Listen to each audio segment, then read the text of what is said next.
Greetings and welcome to another edition of AUHSD Future Talks. I'm your host, Michael Matsuda, the superintendent of the Anaheim Union High School District. And as our audience knows, this show is dedicated to the future of work and college and careers. And the future is right now, as our audience knows. So we've had a tremendous guest, and today I'm very delighted to introduce the president of Burning Glass, Mr. Matt Sigelman. Matt, welcome to our little show. Mike, it's great to be together. Thanks for having me. Awesome. So can you tell the audience a little bit about your organization, Burning Glass? So the Burning Glass Institute is a nonprofit research center that's focused on the intersection of the future of work and the future of learning. And we do that by taking a very data-driven approach. We analyze millions of job openings every day. We look at the career histories of tens of millions of U.S. workers and hundreds of millions around the world, to understand how are people reaching opportunity, where are people getting stuck, and where are the opportunities today, and how is that all changing? So you've been doing sort of a mic drop about this issue of traditional pathways versus the skills needed in high impact areas for this country. Could you go a little bit deeper into that? In your study that you, Burning Glass, released recently, the American Opportunity Index, for our audience, could you just go deeper in terms of that sort of disconnect that you're finding in traditional pathways? So look, I think, we've been living in a job market that's been characterized by talent shortages that are dominating the headlines, and even now, as we're starting to hear some headlines about layoffs and the like, we know that there's a lot of talent shortage. At the other hand, we also know that there's a lot of people who are stuck in jobs that really don't have a lot of way up. And we know that there's increasing concern about the continued vitality of the American dream. And you put those two things together and it doesn't feel like they should make sense, right? And I think one of from spending 2 decades now studying the labor market, I can tell you that one of its greatest tragedies is also one of its greatest opportunities. It's kind of what your side view mirror tells you, that objects in mirror are closer than they appear. And very often talent and opportunity live just a few skills away. You'll see people getting stuck and you'll see jobs that are going unfilled. And when you compare what are the underlying skills of both, the gaps aren't all that big. So this is solvable. So we've spent a lot of time at the Burning Glass Institute together with some colleagues. We've done a bunch of work together, for example, with the Harvard Business School project on managing the future of work. And one of the things we've looked at is how do people actually rise?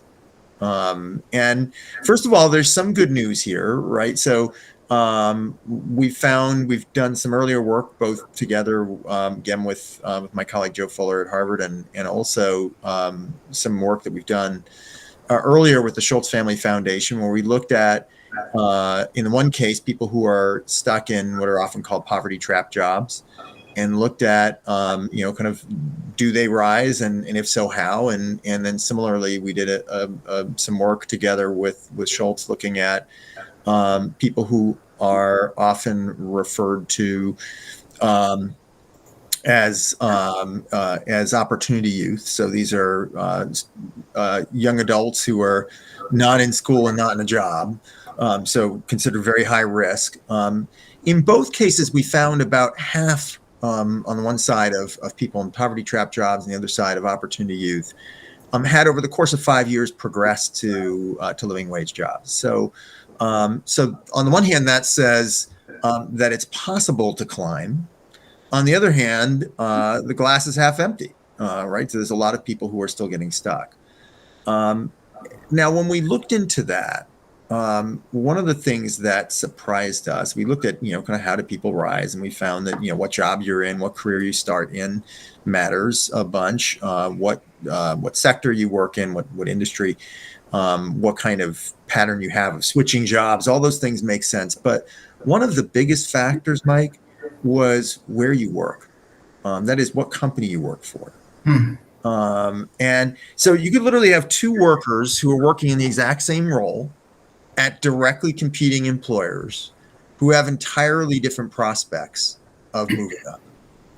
Now, why is that? What are the differences? Well, I think a lot of it has to do with this. What kind of culture does the company have of promoting from within? To what extent do they see their existing talent as future talent?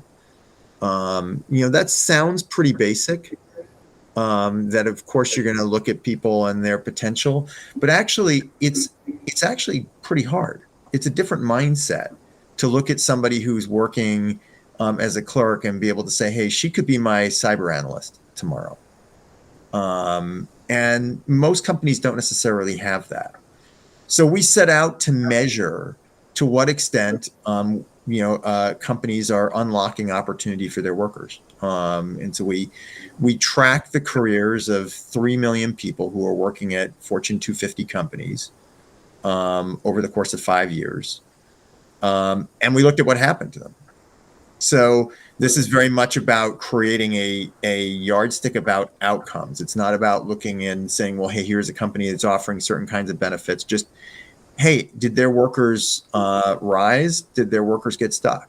When people left, did they wind up in a better job, or did they were they just treading water? So one of the things, let me get this. Please, yeah. Right.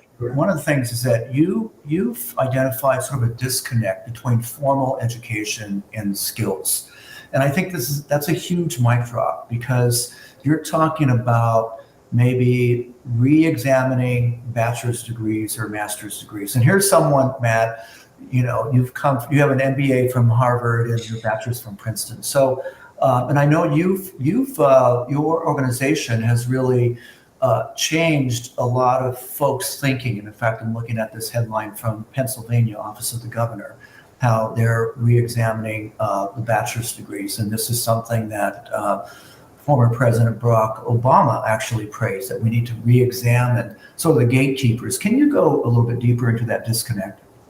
I think a lot of the problem right now, so part of the problem is historical, and part of the problem is about, is that nature abhors a vacuum. So talk about the historical problem, which is that historically, one of the things that we know is that when there's,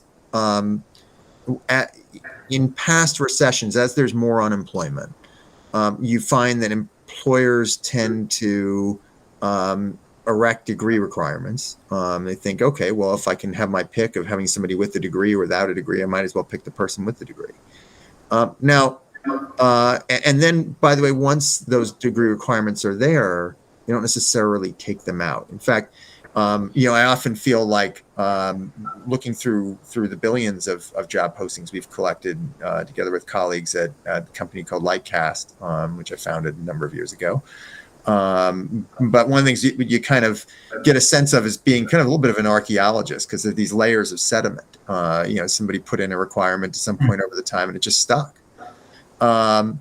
We're now in a much more data-driven world, and it's possible to re-examine those kinds of requirements. And so we're seeing, I think, a desire on the part of employers, particularly in a tight labor market, to re-examine those requirements. But the other question here, so if part of this is history, part of this is culture and mindset. And what we know is that, look, you have a way of doing things. And for a lot of hiring managers, that's involved hiring for a degree. Saying before, the example of, hey, if I've got somebody with a degree in front of me or somebody without, for a lot of hiring managers, the what my kids would call the no duh is, well, of course you want the person with the degree. Well, actually, when you do the analysis, for a lot of roles, that's the wrong decision. That person with the degree is looking for her way out of that job as fast as she can if it's she doesn't think it's worthy of her degree. And is often less likely to not only stay, but to give the highest level of performance. But that's the proxy we have. And I say proxy because what employers are really trying to get a sense for is how much gumption you have, the kind of level of foundational skill and adaptability that you have, and persistence. And they look at a degree as a way of measuring that. Why? Because we don't have any others. And so that's why I said there's that nature abhors a vacuum.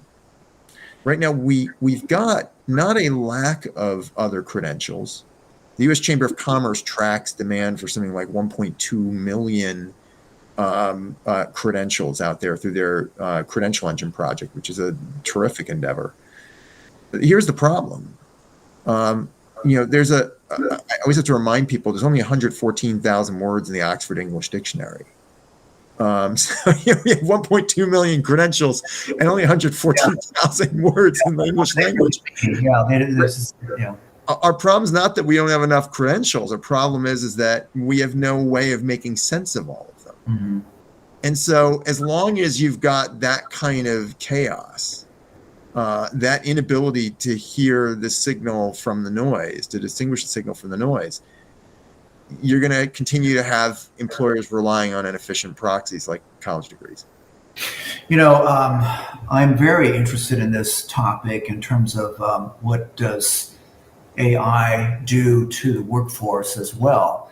And I've been listening to people like Seth Godin, who says that AI will make mediocrity in the workforce obsolete.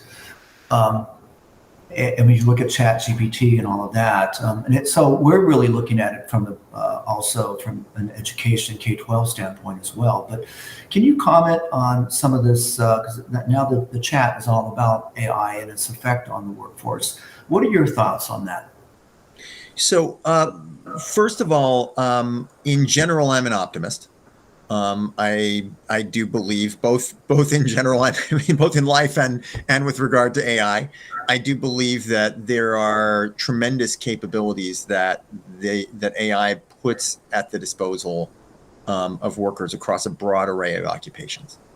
And you see this already. A number of software developers I know who are already finding this to be enormously helpful in helping them to identify the right sets of code, and also illustrating why you still need a human in the loop.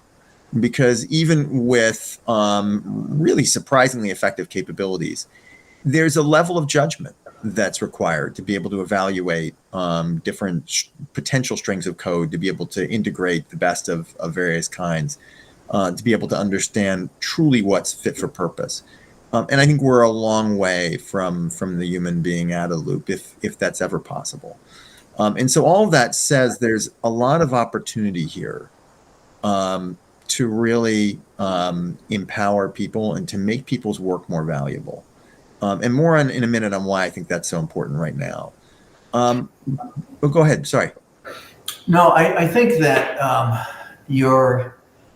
this whole, you wrote an article recently in Fortune about that we need to focus on the jobs that move the needle forward for American competitiveness. This goes back to what you were saying about credentials and and where AI's role in STEM is, where it all converges. What advice do you give us in K-12 or even K-16 education in terms of where we need to be focusing our dollars and our resources on to create these pathways? So one of the things which technology has been doing for decades is enabling people to work across domains effectively.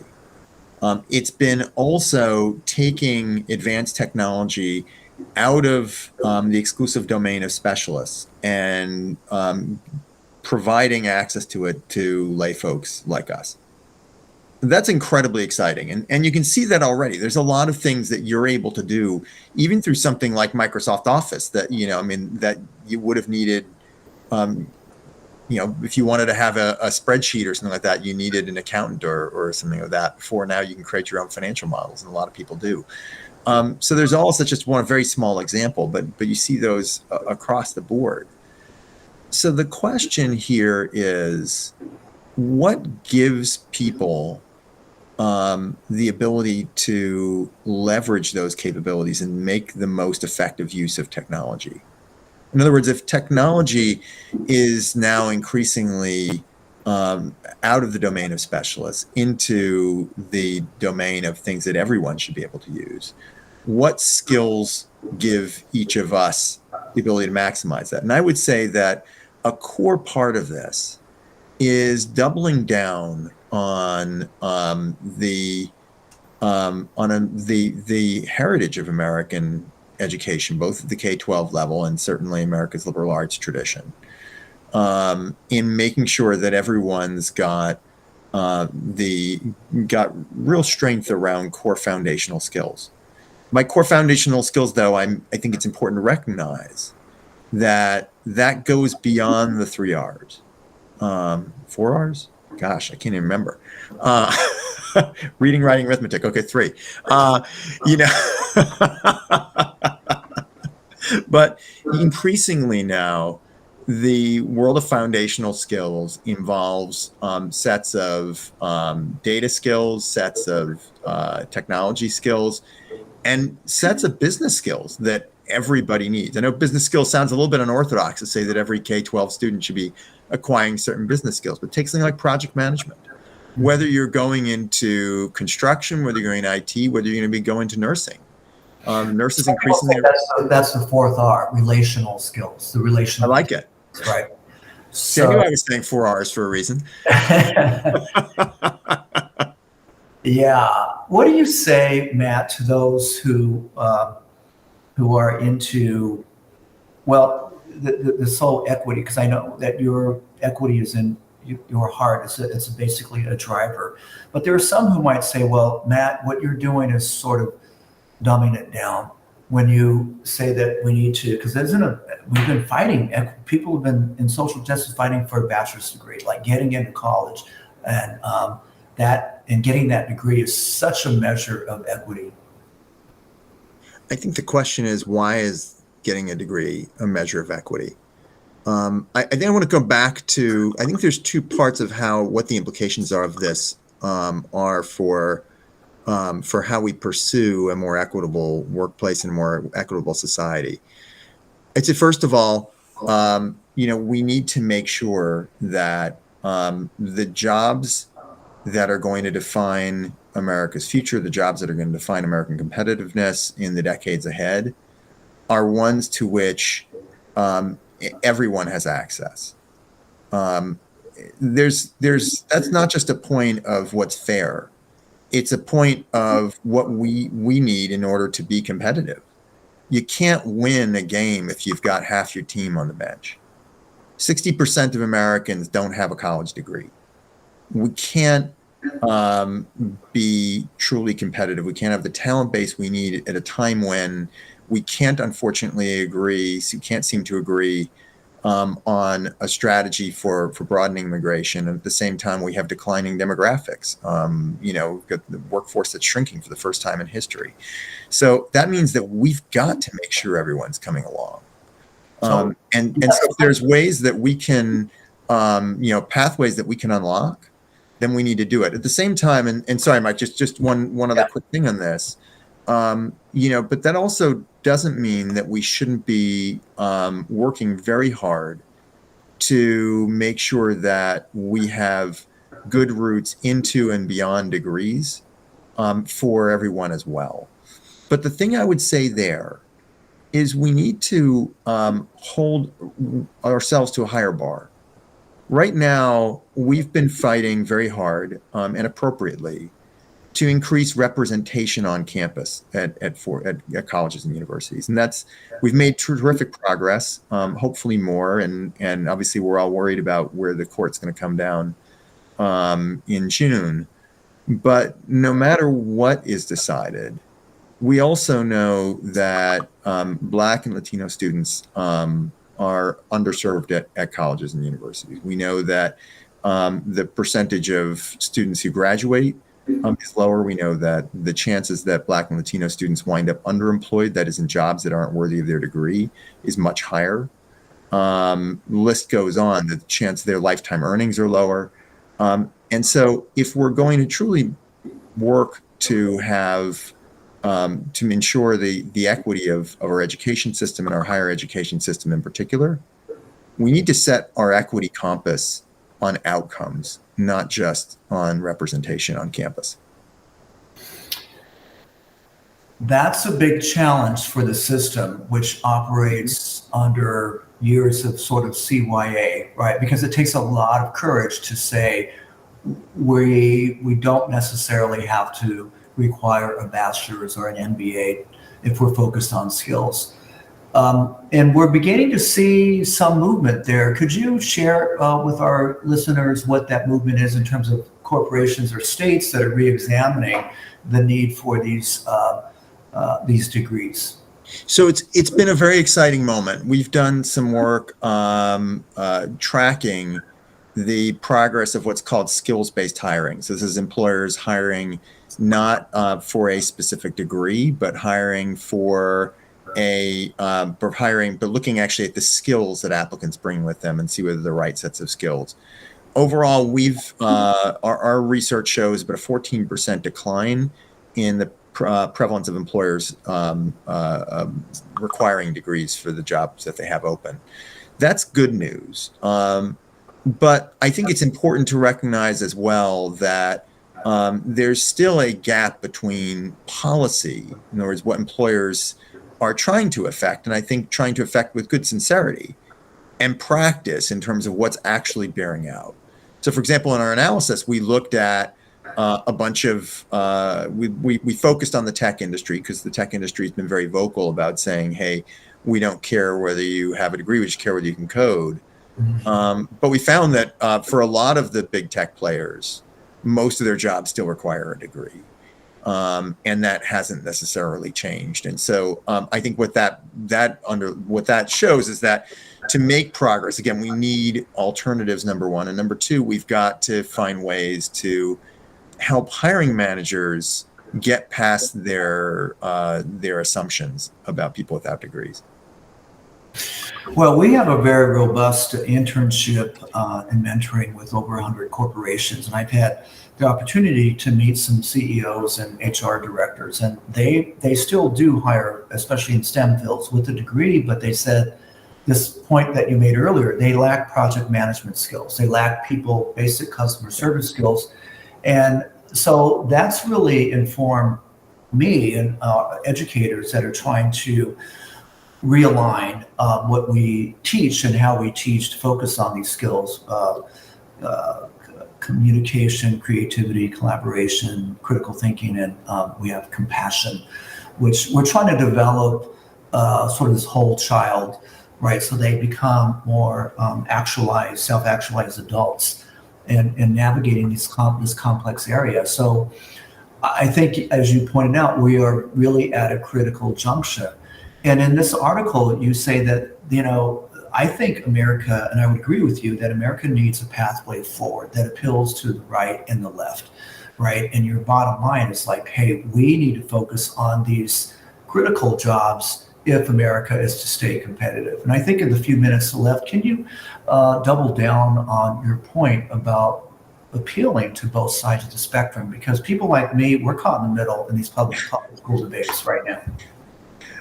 Clowns to the left and jokers to the right. There you go.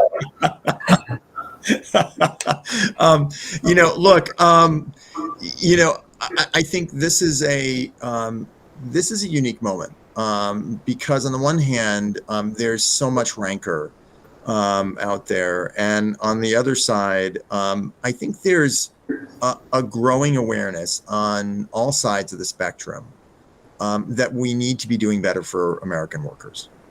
That we need to really reinvest in the vitality of the American dream.